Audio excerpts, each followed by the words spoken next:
Take two.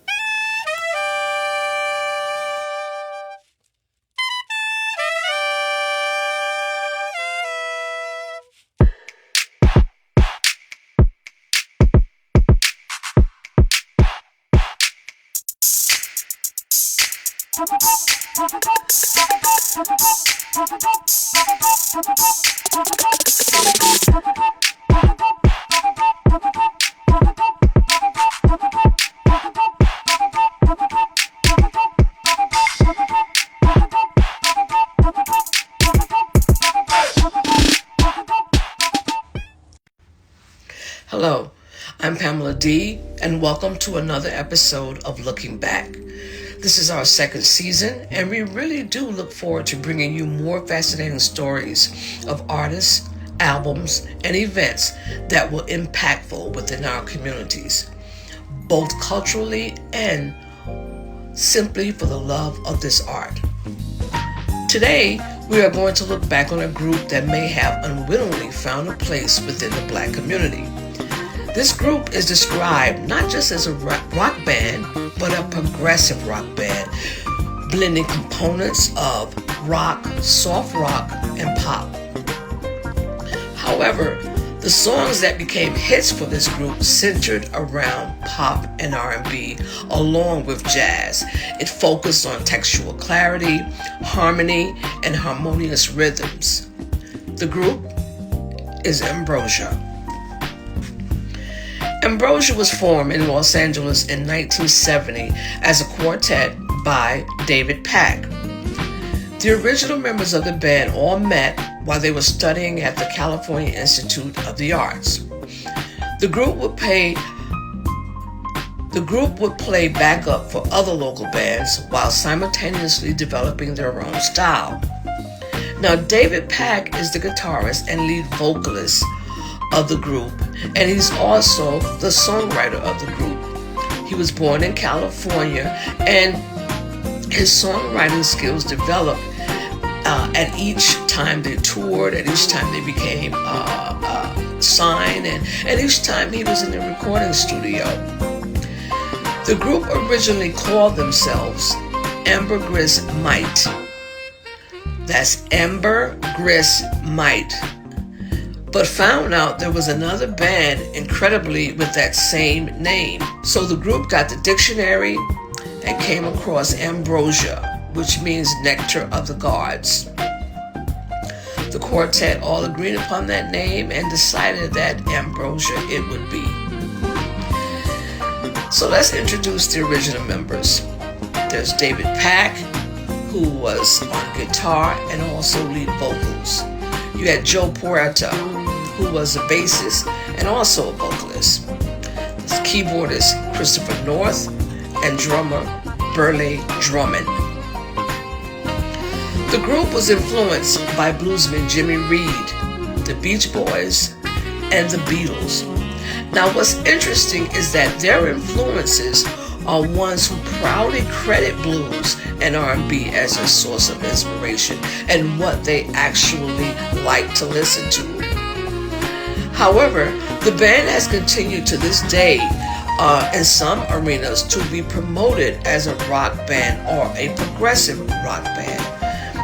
Now, during the early 70s and somewhat beyond, music had to be promoted in a certain way or placed in a box along with the artist. It had to be done this way, many people felt, in order to reach a certain point in their career. Yet, there is still no doubt how talented the band was, specifically in those early years of experimentation. The group began to work on their vocal harmonies and to have a seamless, lush effect on the records. After appearing in a concert filled with other upcoming artists, the group had an opportunity to audition for her album and A&M Records. However, it wasn't A&M that signed the group, but 20th Century Fox in 1975. The album would make it to number 22 on the Billboard album charts, which was helped by the song Holding On. Now, critics were quite generous for the entire album and described the album as complex, using unusual instruments, a quality album, innovative in the genre of progressive rock.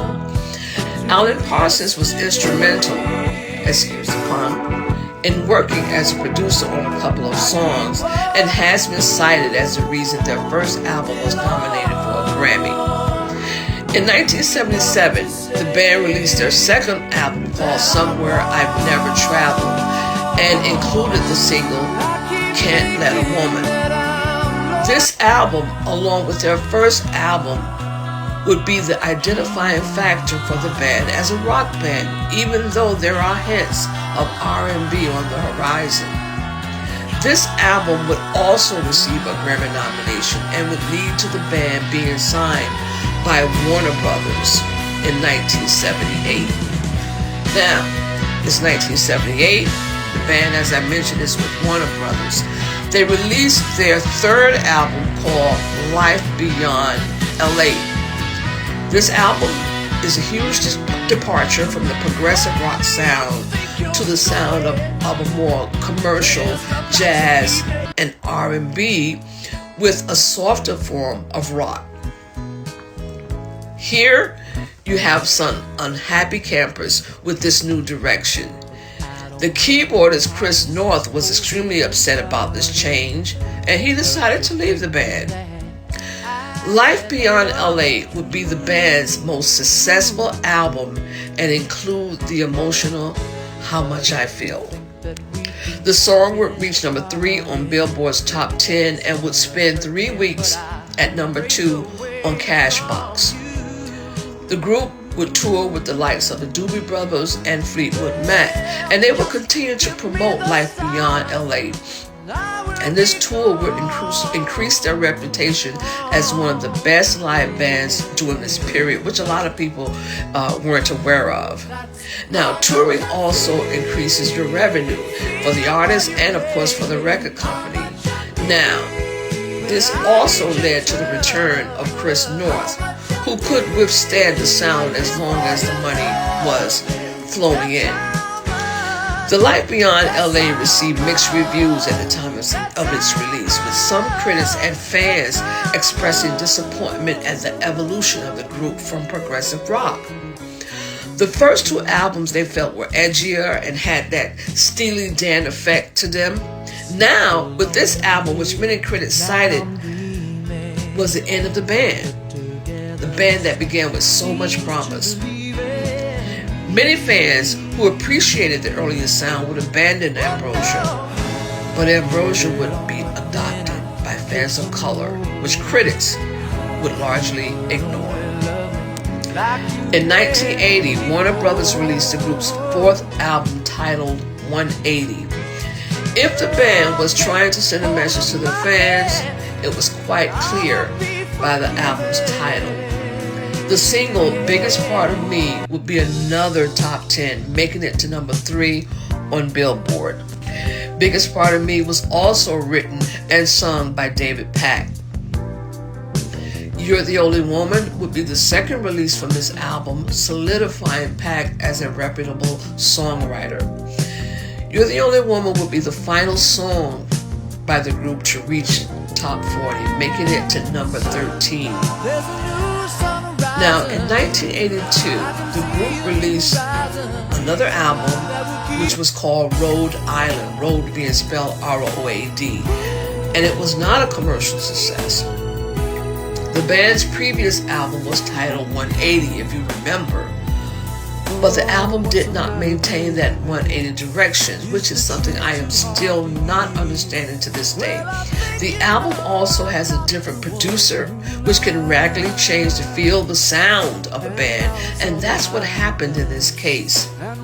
The album contained a great deal of hard rock, intense music that fans were not ready for after the band had already submitted its sound, or at least that's what audiences thought. It would signal the end of Ambrosia, or at least how we all remembered them, because the band would break up. And it also proved to some extent that the critics were right. David Pack would pursue a solo career. Now, as with most groups, there was also some dissension in the group, which can cause so much tension, stress, and David, being the songwriter, received most of the money, and that is so common. And other artists within the group has a tendency to get jealous, and it's just the way it is. If they could write a song and have it sell millions of copies, the outcome would be different. And I think many of us can take a lesson, at least those artists, from Lionel Richie. So David will go on to produce many other top artists, including Jennifer Holliday, Kenny Loggins, Andre Crouch, Patty Austin, Natalie Cole, Aretha Franklin, the Pointer Sisters, Leanne Rimes, Phil Collins, Mavis Staple, and Take Six. And that's a short list. Pat would win a Grammy for the production on Patty Austin's But Who May Abide, and one for the production of To God Be the Glory, which was a tribute to Andre Crouch. Now, some years later, Ambrosia, with all the original members, would reunite for several years. Currently, the band is still on tour with the 3 original members and 1 new member. David Pack left the group for good in 2000. Now, the group, as we mentioned, still tours as late as 2025, and When You're the Only Woman, That's How Much I Feel, is introduced to the audiences. It's deafening with applause. The group freely admits that it is a group specializing in blue-eyed soul, which is their words, and they will remain as such. It is evident in IFATS, our Facebook page, that Ambrosia impacted members with their soulful sound, the arrangements, and their vocal harmony, all contributions to how the group was part of that community.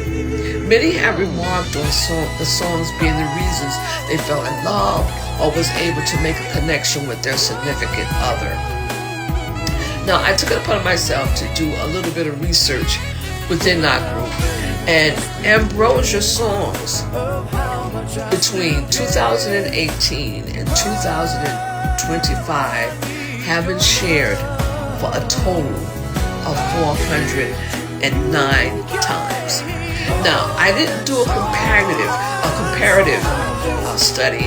All I simply did was trying to impress upon everyone how much this group is loved by members of IFATS. Ambrosia is remembered by members of the industry, critics, some music historians, as being a progressive rock band. And maybe that's how it was. Maybe they really were a rock band to them. But they were one rock band who was able to give us nothing but soul. Remember, if you have an artist, an album, or an event within the music industry that you feel deserves recognition, please email us at ifats1@yahoo.com. For Looking Back, I'm Pamela D, and we thank you for watching.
the day